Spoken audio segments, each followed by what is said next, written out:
This video examines the relationship between the president and the federal bureaucracy.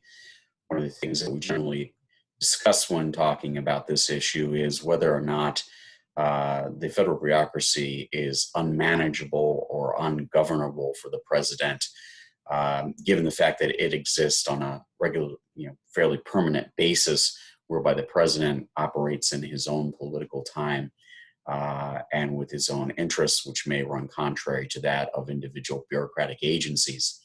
So we're going to take a look at some of the factors that lead to friction between the president and also the federal bureaucracy, and then also examine a term that's come into some popularity with the election of President Donald Trump in 2016, and that's the idea of the deep state, that there is a core of government workers out there that are outside of the bounds of control by anybody.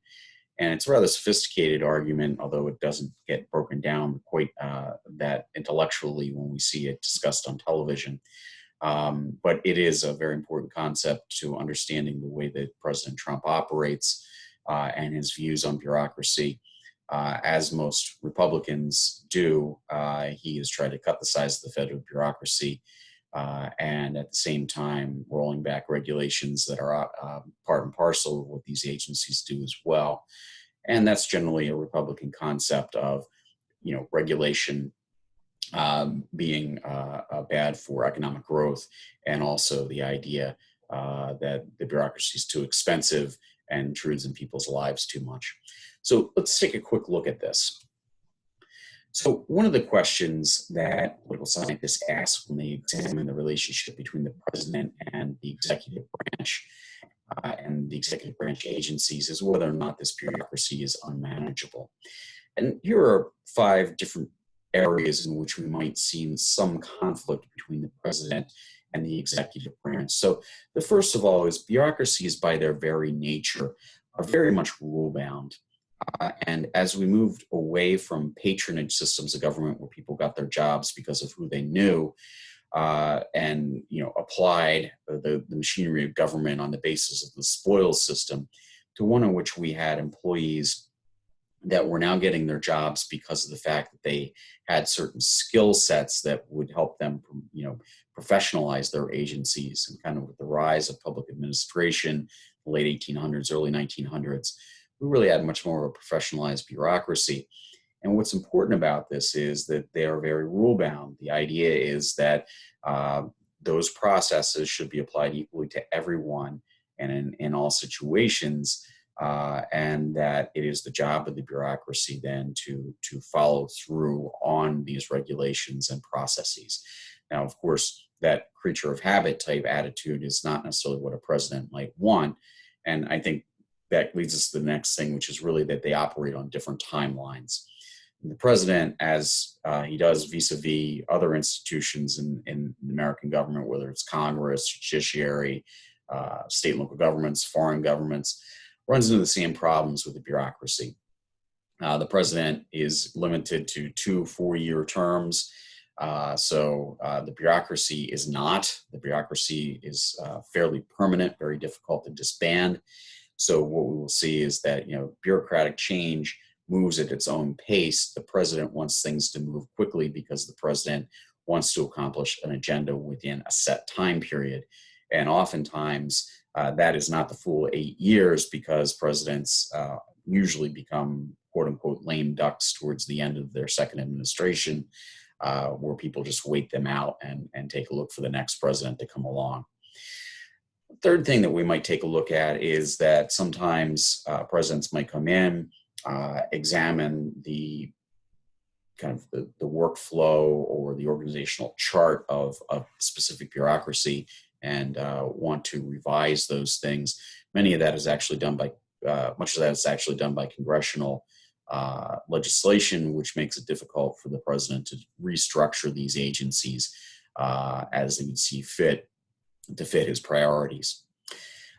One thing that we also need to think about is the fact that there are different constituencies. And to some extent, during normal politics, during the just kind of muddling along stage of the way that government works, what we see is that that little iron triangle issue network exists, whereby you have an executive branch agency working along with a congressional agency that also congressional committee that deals with the same topic, and then also interest groups that are interested in getting some, goods from the programs or from the agencies, or getting some kind of contracts, whatever the case may be. And they work together to protect the agencies, and generally, for the most part, to protect the status quo. And that might be very different than what the president would like to see have happen. So there is kind of a permanent protection system built in there through these sub-governments and clientele groups, or iron triangles, whatever we might call it, that helps to protect the status quo in the face of presidential change.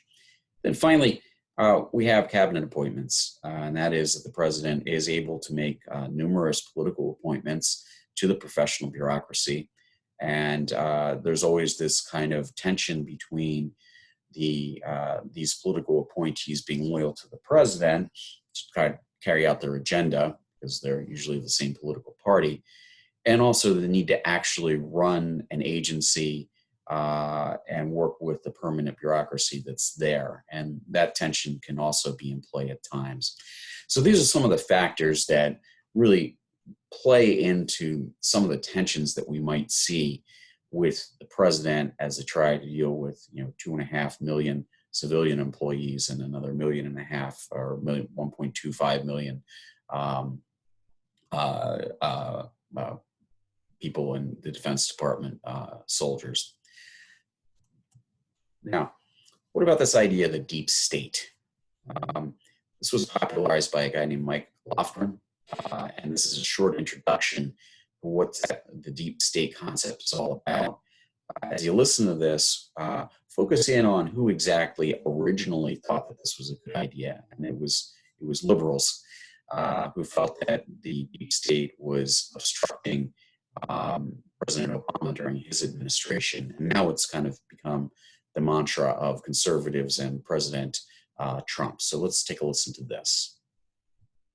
President Trump and his supporters often say there's a deep state. They say it's made up of government bureaucrats who want to undermine his presidency, and the label has been attached to government officials, known and unknown, who have alleged wrongdoing by the president.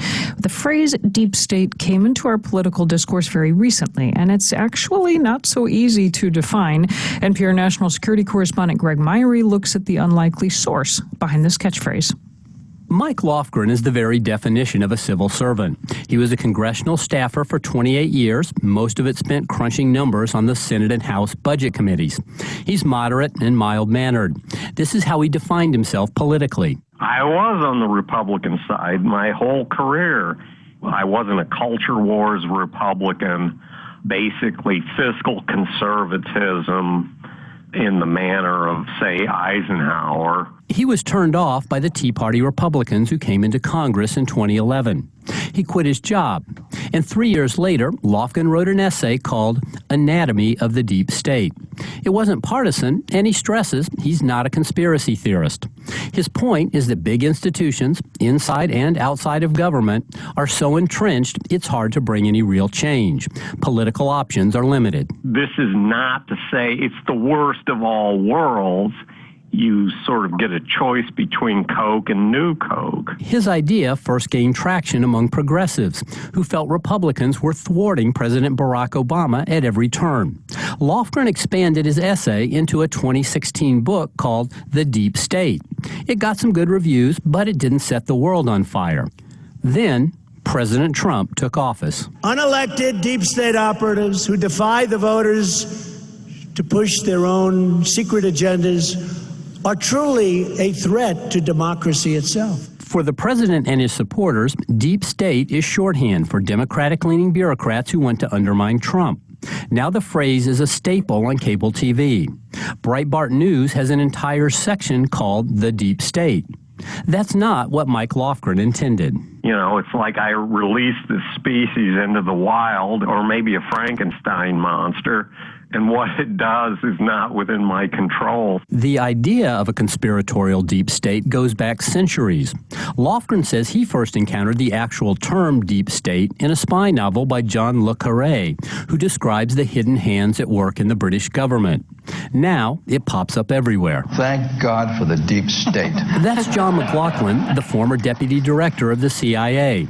In this recent panel discussion, he spoke about government officials testifying before congressional committees at the impeachment inquiry. Everyone here has seen this progression of diplomats and intelligence officers and White House people trooping up to Capitol Hill right now and saying, these are people who are doing their duty, who are responding to a higher call. When I reached McLaughlin on a cell phone in his car, he said he'd caught some blowback for what he described as a facetious comment to make a point. I think it's a silly idea.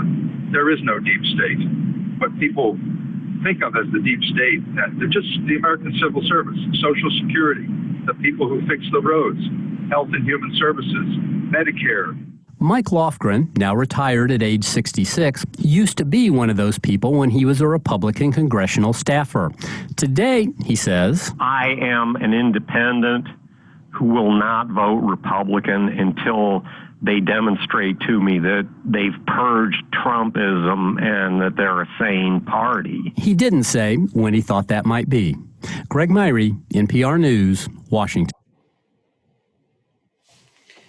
So, in examining that deep state, it is somewhat nonpartisan in the way it's been applied. It depends who the president is. But it's an interesting concept that drives much of the Trump presidency.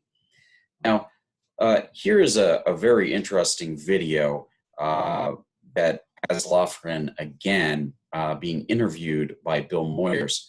And Bill Moyers is a well-known liberal journalist. And this is a more extended overview of what the deep state is about. I'm going to put this into a separate video. If you don't have access to that, you can just use your search engine to find the deep state hiding in plain sight, Bill Moyers, and you'll be able to find that video. So this is basically an overview of some of the tensions between the federal bureaucracy and the president, and the idea that's become much more popular in recent years, which is the idea of and concept of the deep state.